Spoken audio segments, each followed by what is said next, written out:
노란우산 공제, 소득공제 좋다고만 해서 단순 어떤 상품인지 모르고 가입을 하시거나 아웃바운드 들어온 전화에 무조건 가입 안 하시거나 이런 두 가지 종류로 행동을 하고 계실 겁니다. 오늘은 노란우산 공제가 어떤 상품이고 우리 매장에 어떤 장점과 단점이 있는지 모두 이야기해 드릴게요. 우선 노란우산 공제를 한마디로 한다면 나라에서 운영하는 저축 상품이라고 생각하시면 됩니다. 중소벤처기업부랑 중소기업중앙회에서 운영을 하기 때문에 5만원에서 100만원, 만원 단위로 월납 또는 분기납이 가능하고 낸 금액은 사라지는 게 아니라 저축이 되는 겁니다. 저축이 된다는 말은 이자가 발생된다는 말이죠. 거기에 추가로 소득공제, 소득공제가 좋은 점은 내가 원가 등 나가는 것을 다 제외하고 순소득이 5천만원이다. 그리고 노란우산에 낸 금액이 500만원이다 라고 하면 이 500만원은 소득으로 안 들어가는 겁니다. 그러니까 내가 번 금액은 4,500만원으로 쳐줄게. 이것이 바로 소득공제입니다. 거기에 낸 금액은 저축이기 때문에 돌려받을 수 있으니 실제로 제 소득은 그대로겠죠. 그럼 언제 돌려받느냐? 500만원은 폐업을 할 때 돌려받으니까 장사가 끝날 때 퇴직금이라고 보시면 됩니다. 오늘은 노란우산 공제가 좋다 무조건 들어야 된다 이런 말들을 많이 하는데 뭐가 좋은 것인지 오늘 이야기해 보려고 합니다. 장점을 먼저 이야기하기에 앞서 노란우산 공제를 이야기해 주시는 많은 분들이 단점은 이야기 안 해주시고 장점에 대해서만 이야기를 하시더라고요. 노란우산 공제에는 명확한 단점이 두 가지 있습니다. 이것 또한 알려드릴 예정이니 영상 끝까지 보시기 바랍니다.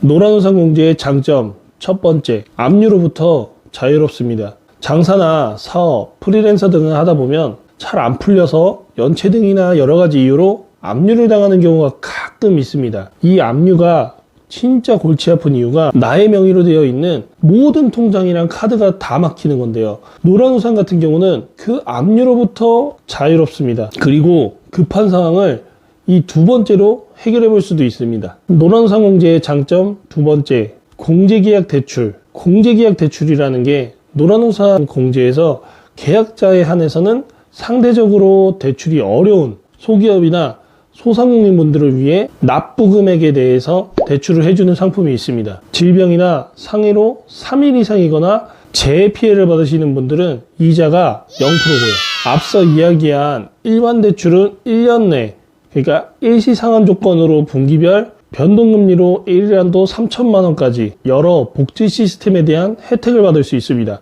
노란우산 공제에서 여기에 가입하신 분들은 그냥 돈만 내고 세금 절세만 받으시는 분들이 많을 건데 네이버에 노란우산 복지 플러스라고 검색을 해보시면 노란우산에서 제공하는 여러 복지 서비스를 무료 또는 할인된 혜택으로 받아보실 수 있어요. 앞에 이야기해드린 공제대출 또한 여기에서 신청하는 거고요.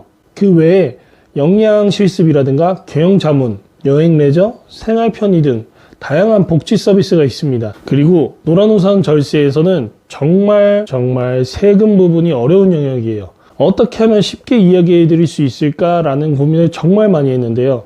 쉽게 이야기하면 내가 낸 금액의 일부를 퇴직금, 그러니까 퇴직 적금으로 내고 그 낸 금액은 내 소득에서부터 제외된다. 이 한마디로 표현할 수 있을 것 같아요. 단순히 소득공제는 과세표준 구간에 해당하는 세율을 세금으로 내는 건데 여기서 세금으로 내야 되는 구간을 소득공제를 통해서 변경할 수 있는 겁니다. 소득공제는 노란우산만의 특권이 아니라 소득공제 목록이 있어요. 예를 들면 개인연금저축이라든가 신용카드, 직불카드, 선불카드 등 문화생활비 등이 있고요.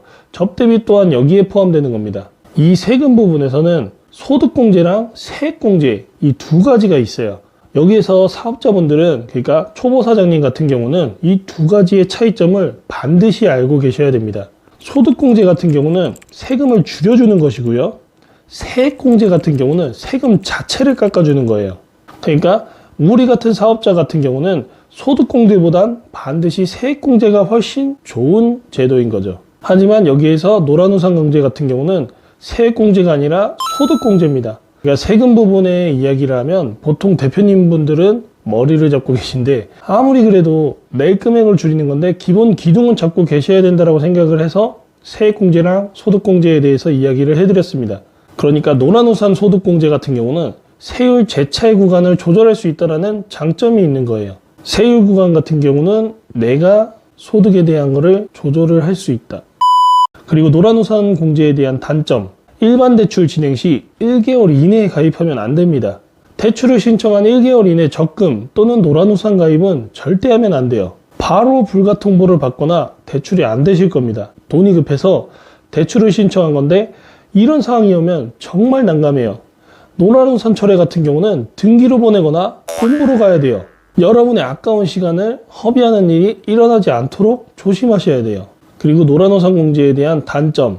두 번째, 해지 시점에 대한 정확한 정보가 부족입니다. 만약 내가 폐업을 한다면 바로 해지하고 적금처럼 돌려받는 거니 좋은 것 아닌가요? 라고 이야기를 많이 하시는데 아니에요. 그렇게 해지하면 내년에도 종합소득세에서 혜택을 못 받으십니다.